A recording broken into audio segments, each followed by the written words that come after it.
Assalamualaikum warahmatullahi wabarakatuh. Hello everyone, perkenalkan saya Lia Melia dengan NIM 223065 dari kelas L10 semester 5. Di sini saya akan membuat video tentang manajemen sumber daya manusia. Kali ini saya akan memaparkan materi terkait manajemen sumber daya manusia. Kali ini saya akan membawakan 7 materi terkait manajemen sumber daya manusia. Materi yang pertama terkait konsep manajemen sumber daya manusia. Materi yang kedua terkait analisis dan perancangan pekerjaan. Materi yang ketiga terkait perencanaan sumber daya manusia. Materi yang keempat terkait rekrutmen dan seleksi. Materi yang kelima terkait penempatan dan pemberitahuan. Materi yang keenam terkait pelatihan dan pengembangan sumber daya manusia. Dan materi yang terakhir yaitu terkait pengembangan karir. Baiklah, materi yang pertama terkait konsep manajemen sumber daya manusia. Nah, manajemen sumber daya manusia ini sendiri pada awalnya merupakan terjemahan dari human research, yaitu beberapa pakar ahli menyamakan sumber daya manusia dengan manpower atau tenaga kerja. Manajemen sumber daya manusia pada umumnya berfokus pada peningkatan perkembangan karyawan, menjaga hubungan yang setara antar karyawan, atasan, dan stakeholder sehingga tercapai hubungan kerjasama yang humoris dengan harapan peningkatan produktivitas atau kinerja karyawan dan organisasi.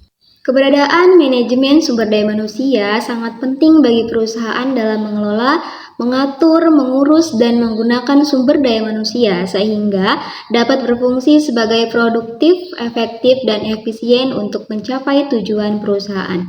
Oleh sebab itu, sumber daya manusia yang dimiliki oleh organisasi atau perusahaan harus dapat dimanfaatkan secara optimal untuk mencapai tujuan dari organisasi itu sendiri. Selanjutnya, materi yang kedua terkait analisis dan perancangan pekerjaan.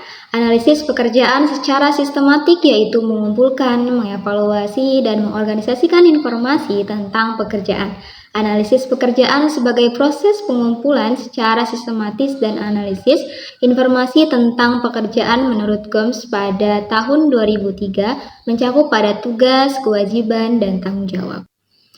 Selanjutnya, perancangan atau desain pekerjaan adalah alat untuk mendorong dan memberikan tantangan kepada para staf pegawai atau karyawan.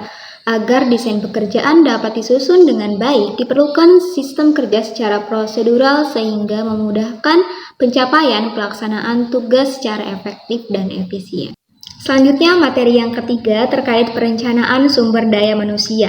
Perencanaan sumber daya manusia dalam organisasi merupakan suatu aktivitas penting dalam manajemen sumber daya manusia. Aktivitas tersebut menjadi penting karena bagian dari proses perencanaan strategis sumber daya manusia dalam kegiatan organisasi. Dalam organisasi diperlukan perencanaan. Mengapa? Karena perencanaan merupakan pedoman dalam pelaksanaan program kegiatan yang akan dilaksanakan di masa mendatang untuk mencapai suatu tujuan. Salah satu program kegiatannya yaitu perencanaan sumber daya manusia yang berguna untuk mengetahui dan menentukan kebutuhan jumlah pegawai dalam mencapai tujuan organisasi yang harus disesuaikan dengan jumlah penawaran tenaga kerja. Selanjutnya, materi yang keempat yaitu terkait rekrutmen dan seleksi. Dalam menciptakan sumber daya manusia profesional, terletak pada proses rekrutmen karyawan adalah menjadi sebuah kewajiban dalam perusahaan untuk melakukan penyaringan pada pekerja baru. Rekrutmen menjadi proses penting dalam menentukan seorang pelamar tersebut layak atau tidak layak untuk menjadi karyawan pada sebuah perusahaan. Rekrutmen karyawan menjadi proses untuk mencari dan menemukan karyawan yang sesuai dengan keinginan perusahaan, memenuhi persyaratan yang ditentukan sesuai dengan jumlah dan jenis pekerjaan yang ditawarkan. Sebagai proses pemenuhan kebutuhan tenaga kerja yang sesuai dengan kualitas perusahaan, baik jangka pendek, jangka menengah, maupun jangka panjang. Rekrutmen calon karyawan pada perusahaan mempunyai tujuan yang berbeda-beda, namun secara umum tujuan dari proses rekrutmen ini yaitu untuk mendapatkan karyawan yang tepat untuk menempati jabatan tertentu sesuai dengan kualifikasi sehingga dapat bekerja dengan efektif dan efisien, dan dapat bertahan pada perusahaan untuk waktu tertentu. Setelah rekrutmen, selanjutnya ada seleksi. Nah, seleksi ini merupakan kegiatan lanjutan dari rekrutmen, yaitu proses mencari kandidat potensial dan mendorong pencari kerja untuk melamar. Seleksi adalah proses untuk memilih calon karyawan yang paling sesuai dengan kualifikasi, budaya, dan nilai perusahaan. Selanjutnya materi yang kelima terkait penempatan dan pemberhentian. Penempatan karyawan adalah kegiatan menempatkan calon pegawai ke posisi pekerjaan yang sesuai dengan kemampuannya.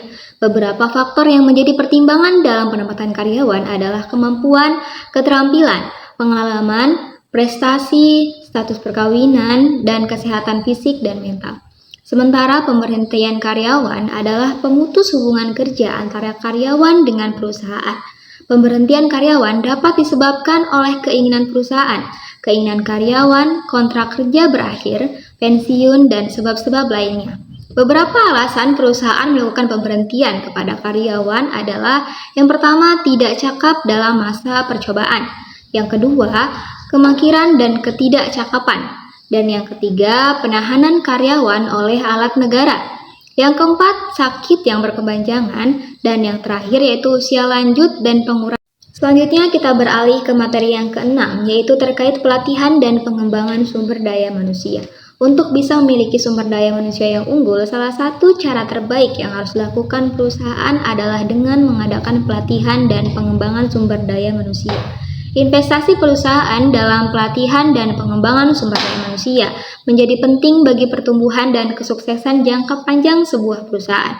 Dengan memberikan pelatihan dan investasi dalam pengembangan karyawan, tidak hanya meningkatkan keterampilan individu dan karyawan saja, tetapi juga memberikan manfaat besar bagi perusahaan secara keseluruhan.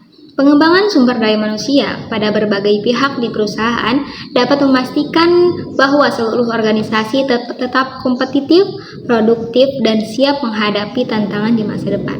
Secara umum, tujuan dari pelatihan dan pengembangan sumber daya manusia adalah untuk meningkatkan kualitas sumber daya manusia itu sendiri.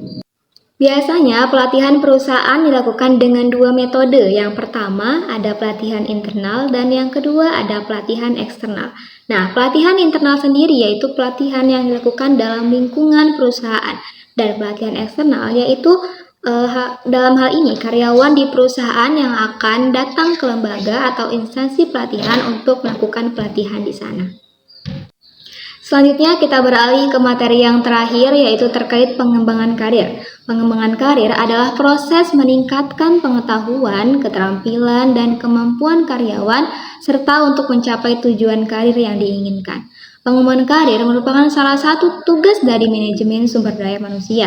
Pengembangan karir dapat dilakukan dengan berbagai cara seperti yang pertama mengevaluasi kinerja karyawan, yang kedua, menciptakan program dan strategi untuk meningkatkan kemampuan karyawan.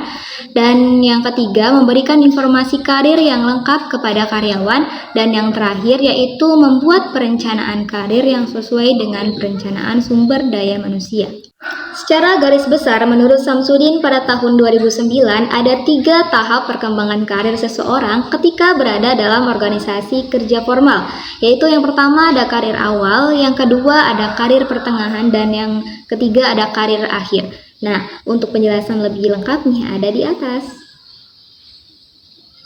Baiklah, selesai sudah pemaparan materi dari saya. Terima kasih dan sampai jumpa di video berikutnya.